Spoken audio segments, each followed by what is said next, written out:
Everybody, welcome to the prototype. This is video number 5. I got 5 on it. Oh, my bad. Okay, my bad. Not that 5, but we just want to thank you guys so much for chiming in for the last video. We're glad that you enjoyed it. It was fun, yet kind of under the skin because we were telling truth. But we're glad that you enjoyed it, and we're glad that you gave us feedback on it, and we're working to get better. So, Yes. but let's get into this video. This video is Wait. Shout out to all my Kool-Aid connoisseurs out there, my people. Yeah, we got brown Kool-Aid, we got clear Kool-Aid. My Kool-Aid people, you feel me? And men, be careful. It's a safety hazard. Women are throwing their necks at you. Just be safe. Protect yourself at all times, like boxing. Nobody's gonna throw their neck at you. That does not even exist. We're not doing this on this video. We're done. Okay, the throwing neck situation is over. Protect yourself at all times. We're not doing this. Okay. So once again, I'm gonna rewind. This video is about relationship etiquette. Etiquette. See, y'all saw it. I'm just saying. It's on camera. It's on camera. We're going to play this back. Relationship etiquette. So, the first piece that we're going to get into is plating. Oh, my God. Plating is cookout season. Everybody's going to a little fun cookout, a little two-step by the grill, barbecue sauce, sweet baby rays, preferably. So, let's talk about that. So, when you go to a cookout, do you fix your plate first, your significant other's plate first, or the children's plate? Now, we know this is a hot topic everywhere. Everybody's chiming in. And no matter how many times it comes up, it always sparks a fire under people. So we're going to give you our response to it. So, Mr. Ruff, would you like to give your response first? Yes. Now, I'm going to tell you right now. My personal opinion is fix the kids' place first.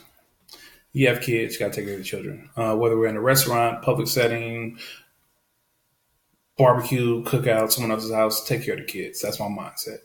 If the kids are unhappy, if they're hungry, it could put a damper, change the atmosphere of the whole evening, the event, whatever. So take care of the kids. Yeah.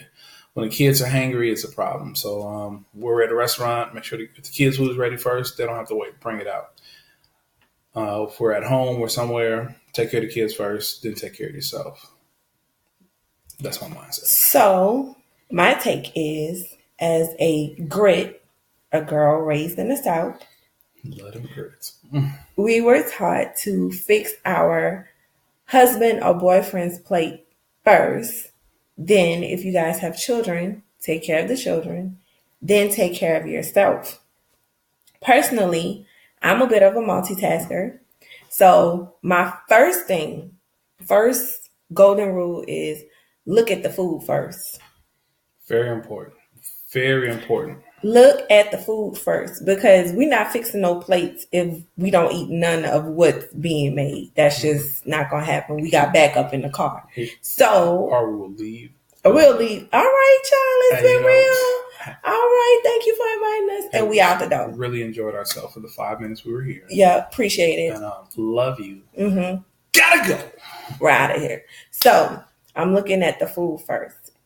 If there is food that we're going to eat, because we don't eat pork and sometimes we don't eat beef, we're more of a turkey chicken family or whatever, then I will fix his plate. And while I'm fixing his plate, I will fix Olivia's plate. Knock out 2 birds with 1 stone. It's just easier for me to do it that way. Here's your plate. Here's your plate. Ta-da. Anything else? It's magic. It's just that easy. Then I can quickly go and fix my plate.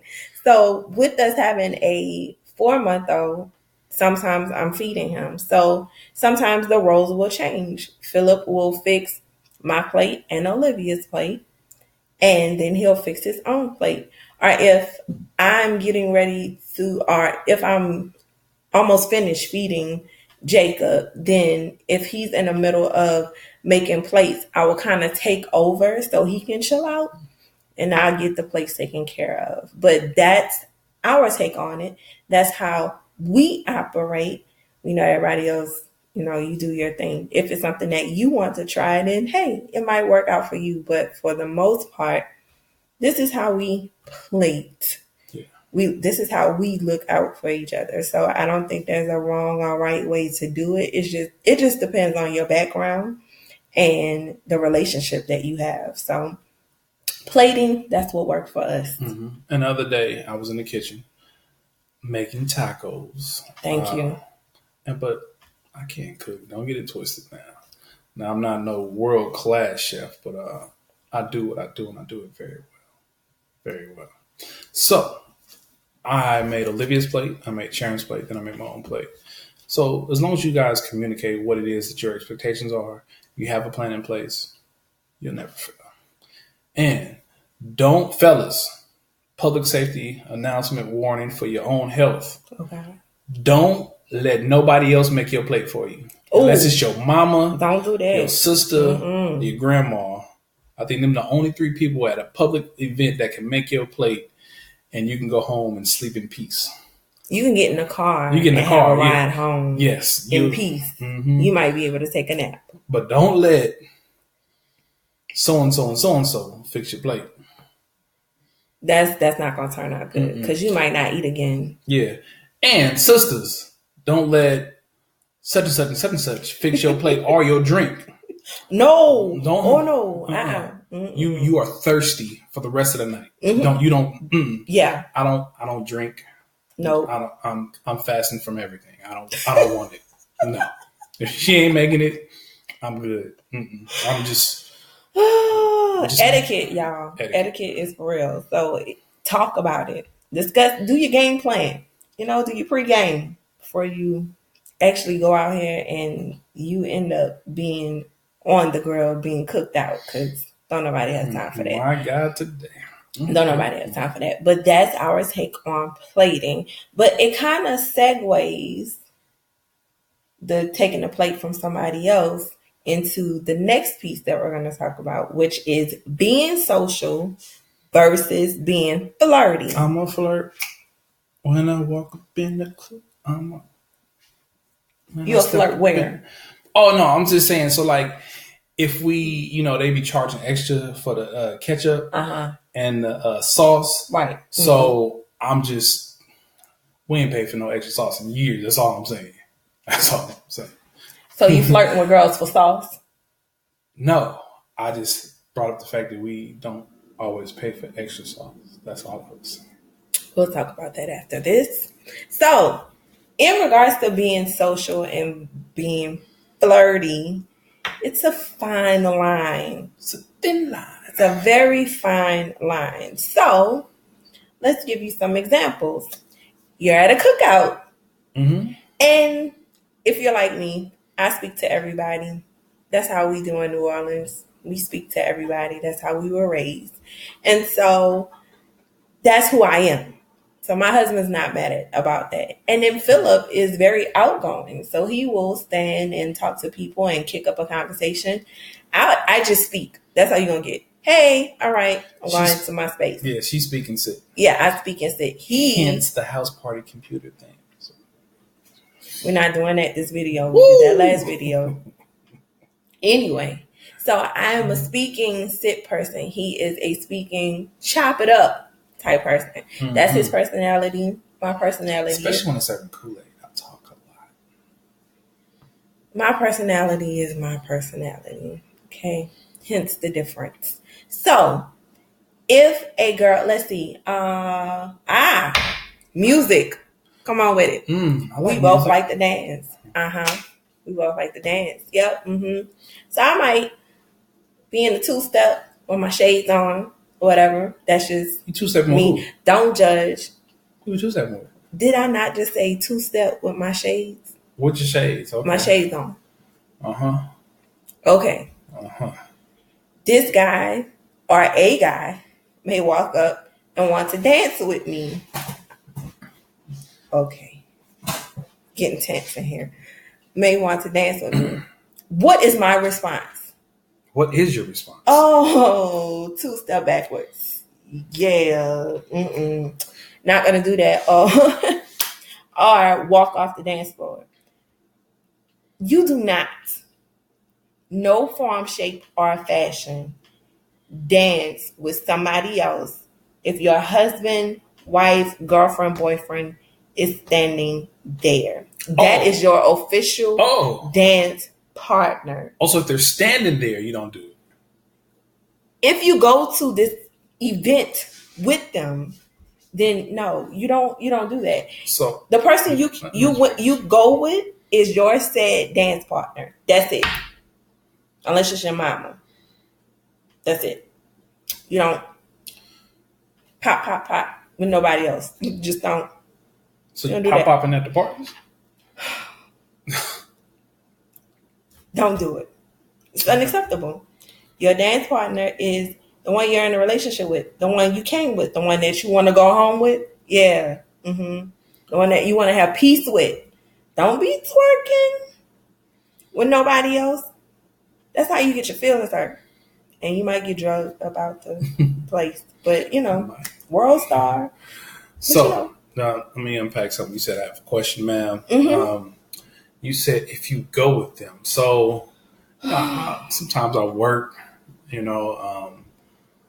situations may arise where I may not be at said event or party. Okay. Are you dancing? I'm going to dance. Oh. Okay. I'm just put it out there. I'm going to dance. Am I going to dance with someone? No. Clarity. Am I going to indulge if somebody wants to dance with me? Nah, I'm good. Thanks. Appreciate it. I'm not going to do that because that is, to me, is disrespect. It's disrespect to our relationship. And it makes you look like a fool if you're not there. Oh, Phil, your girl was with somebody else. Who wants to see that? And nowadays, social media, come on. They will have you live, right. Facebook Live. Try to clean that up. Yeah. You can't. No, it's not happening. So, dancing, etiquette, flirting. Oh, my. Yeah. Oh, my. Unless you're trying to get that extra sauce free, bro. No, I'm saying. But no, dancing. What's up with the sauce is? Everybody likes sauce. You don't like sauce? That's fine. Okay. She likes sauce. She likes barbecue sauce. She do. It's expensive. So if I can get, or I can save you the extra 35 cents. No. Dancing, for real, dancing. It's inappropriate to dance on somebody else with somebody else when you're with somebody else. Correct. Yeah. So if we're going somewhere, I'm dancing with her. I'm 2-stepping to myself. I'm just in the corner drinking my Kool-Aid.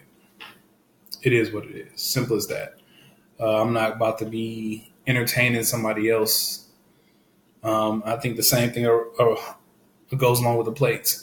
If it ain't your daddy, for her, if it ain't her daddy, her biological brother that her mother gave birth to, or her uncle, you ain't dance with him. Oh, that's my brother. No, that ain't your brother. Oh, we've been friends since we grew up. No. Nah, bruh. Back up. It's not happening. So, the same aspect for me. If it ain't my mama, it ain't my sisters, it ain't my aunt, I'm not dancing. Or my grandmother, I'm not dancing with her. Are you a close cousin? No, I ain't. You know what? Cousins are a fine line. So I don't know how I feel about cousins. Because everybody can say, that's my cousin. Yeah, no. Nah. I need proof. If they not your biological brother, mother, daddy, aunt, grandma, grandpa. It's not happening, bro. Nah, I'm good. Good. Not going to happen. Good. At all. And then the other thing is, you as the individual, you have to be mindful of the actions of the other person. Because there are some no good people out here that don't care who you with and still will try It was still try to plant that seed or still try to get in the way. They saw you when you came in the door with the person, and they don't care. Yeah. They just don't care. You have to be smart enough to gauge that. And if you don't, then you'll end up in an argument and kicked out on the street because you didn't use your context clues. Yeah. And some people just, unfortunately, there are people out there just going to try to drive a wedge or just, I like to call them habitual line crossers, just to see how far they can test or push and see. So if you say don't cross that line, they're teetering on teeter-tottering on that line. Some people just going to do that. So with that being said, just be aware of your surroundings, what you dance with, who you don't dance with, what you do and what you don't do. When it comes to being social, I'm a social person. I like to talk. I'll be in the middle of a conversation. I have various conversations with various people, very social. But I also am aware of boundaries and when enough is enough. Yes. And I never put myself in a situation that's going to jeopardize my home. So be aware, be social. I joke about flirting. I buy a gallon of barbecue sauce. Trust me, it's all jokes, bro.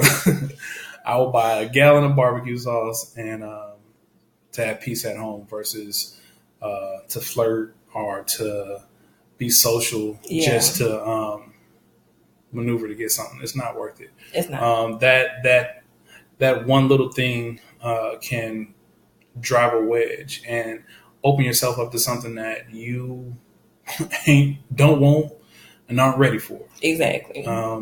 You never want to give somebody that chance or give the enemy a seed to let fester that can grow into something else. So, right. Flirting, nah. You flirt with who you in a relationship with. Y'all flirt. Hey, girl. I didn't say right now. So she said, ridiculous. Green looks good on you. You flirt with that individual. Don't be flirting with nobody else. That's ridiculous. What you doing? No, sir. We're gonna finish this video. What are you doing after this? I'm going to sleep. So I'll go to sleep too. Yeah, don't do that. Definitely don't jeopardize your relationship. And I apologize because he's ridiculous. So yeah, you definitely don't want to do that because that will open up so much more. And you definitely don't nobody have time for that. It's just it's you and that person. Y'all united front. Y'all are a united front. Team us. Team us. The other people, they don't matter. And the other thing I wanted to say is those people who try to plant a seed or try to make a wedge, those are the people that have nothing to lose. So they will do any and everything just to get attention. You, on the other hand, have everything to lose. So be smart. Okay? We want to see you live. We do. And we want to see you happy. So, but being social versus being flirty is a fine line. Use your context clues, people. Okay? Don't be out here don't take chances. You can take chances, just not those. Don't do that. Okay? So this last part that we're going to get into for relationship etiquette is attention. Do you give the attention that your significant other requests, or do you give what you want to give because that's what you have to give? What do you do? So I believe in love language. Love language is a phenomenal thing. It also it gives you light to the person that you're in a relationship with. Everybody has a different love language. So, for example, Philip is words of affirmation. Me, I'm a little bit of everything. It just depends on the day. I'm not really keen on the lovey-dovey words of affirmation. If you clean the house, that makes me happy. If you wash dishes, that makes me happy. If you bring me double stuffed Oreos, particularly golden Oreos or the lemon Oreos, I am the happiest girl in the world. That's my love language. You know what? I thought about you today, and I know you love chocolate, so I'm going to bring you that. Ice cream, too. Ice cream is the way to my heart.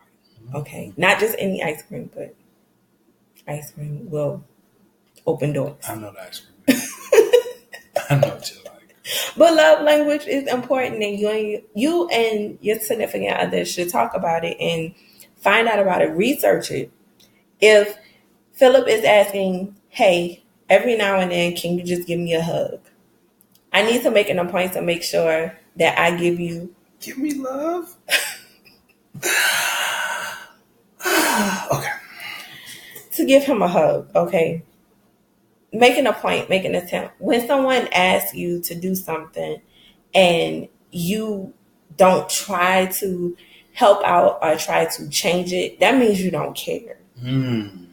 That's just the bottom line. It means you don't care. Or if you try it and you feel like it's a waste of my time, I'll find something else that you might like. You don't care. That's inconsiderate. That's really, really rude. And that's going to cause a blow up in your relationship. The number one type of cheating is emotional cheating. That's the door that opens, especially for women.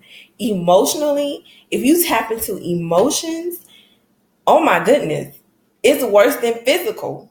Because at this point, this person has a hold on you that you never thought would happen, because they're in your emotions, they're in your emotions, they're in your mind, they're in your heart, they're planted there, and you haven't even done anything physical with them. So emotional cheating is horrible, and it takes a lot to tear it out. Once you open that door, it's easy to get into, but very hard to get out of.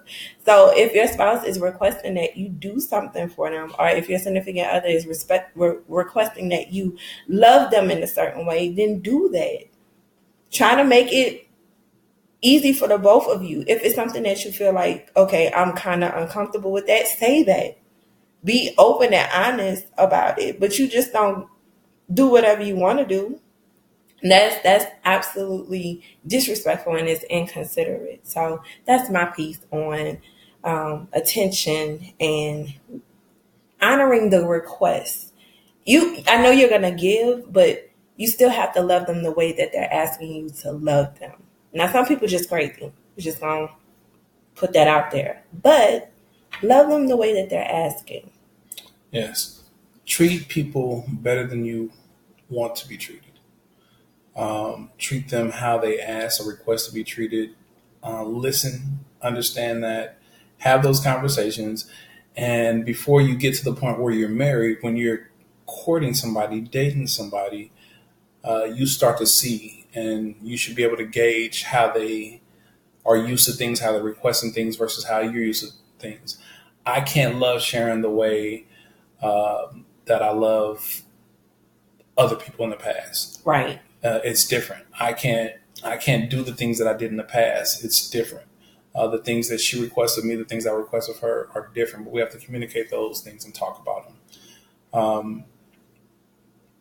So pay attention.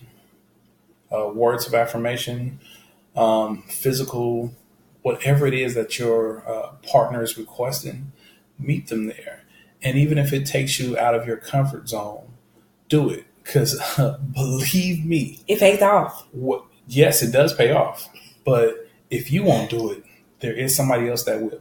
They're lurking. Mm-hmm. And they're waiting. They're out there. They're out there. So trust and believe. It's best to get it all and keep it all in the house, because you don't want to outsource your love to someone else. Oh my! That's not what you want to do. So listen, you pick up on your context clues, because you don't want to be sitting there wondering what happened, why or how did we end up here. Talk about it. Have those conversations. Ask, and if you're not sure, ask. And men, we aren't mind readers. Women, they're not mind readers. If you can't pick up on context clues, like, look, hey, I'm gonna need a little help. Yeah, I don't know what's going on. Tell me. I'm being for real.